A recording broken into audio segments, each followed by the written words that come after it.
Ever wonder how a company makes those massive, multi-million-dollar decisions that can literally define its future? Well, today we're pulling back the curtain on the critical financial process that drives a company's biggest bets. You know, every single business, it doesn't matter if it's a tiny startup or a global giant, eventually gets to a crossroads. Do we build a new factory? Do we launch a completely new, maybe even revolutionary product? Or do we overhaul our entire tech system? And we're not talking about small stuff here. These are huge investments that will shape the company for years, maybe even decades. So when you're staring down the barrel of a choice like that, how does the leadership team make the right call? How do they sort through all the noise and all the options to confidently pick the one path that's going to lead to real sustainable growth? That's really the core question of any big business strategy. Well, the answer isn't just a lucky guess or a gut feeling. There's actually a structured, formal way that companies approach these make or break investment decisions.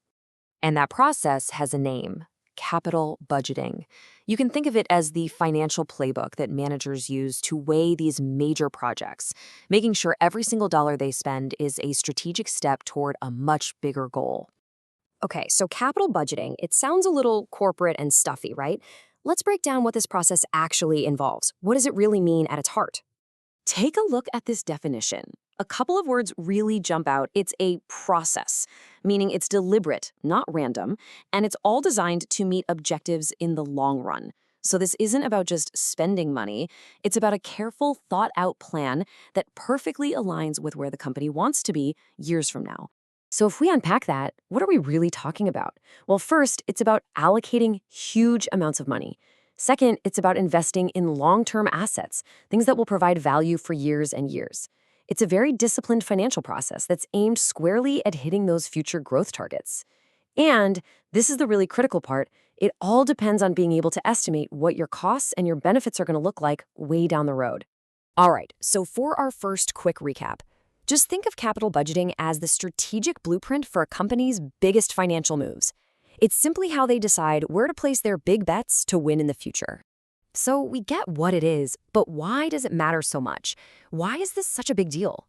Well, because in the world of business, the stakes really don't get much higher than this. Yeah, to put it simply, these decisions are high stakes with incredibly high impact. A good capital budgeting choice can put a company on a path to dominate its entire industry for a decade. But a bad one? Oof. A bad one can have some really serious and sometimes totally irreversible consequences. And the reason for that is we're not just talking about next quarter's results here. When a company builds a new plant or invests in a major new technology, they're essentially locking in a piece of their strategy for the long haul. The ripples from that one decision will be felt on their bottom line for years, maybe even decades to come. Think of it like this, like trying to hit a bullseye. The entire point of capital budgeting is to be precise, to carefully aim and hit those long-term profit and growth targets dead on. So, time for another quick recap.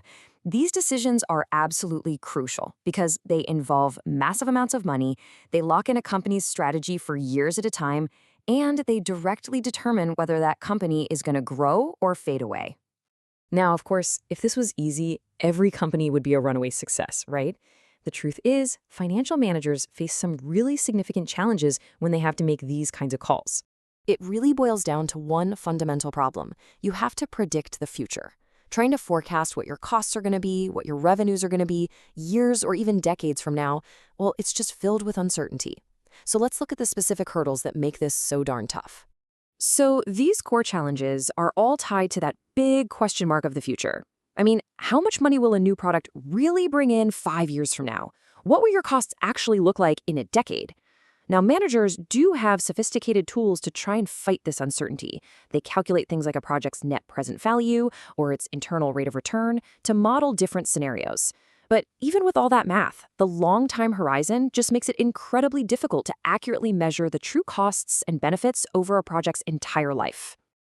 So, as we start to wrap this up, it's probably best to think of capital budgeting as more than just a financial exercise. Really, it's the very blueprint for building a company's future. And this quote really brings us back to the heart of it all. Capital budgeting is that disciplined process of putting money to work in a way that is deliberately, specifically designed to achieve your biggest, most ambitious long-term goals. And that leaves us with one final thought. Because whether you're running a company, a small department, or heck, even just your own career, you're going to face your own capital budgeting decisions. So the question to ask yourself is, what's the next big investment that is going to define your future?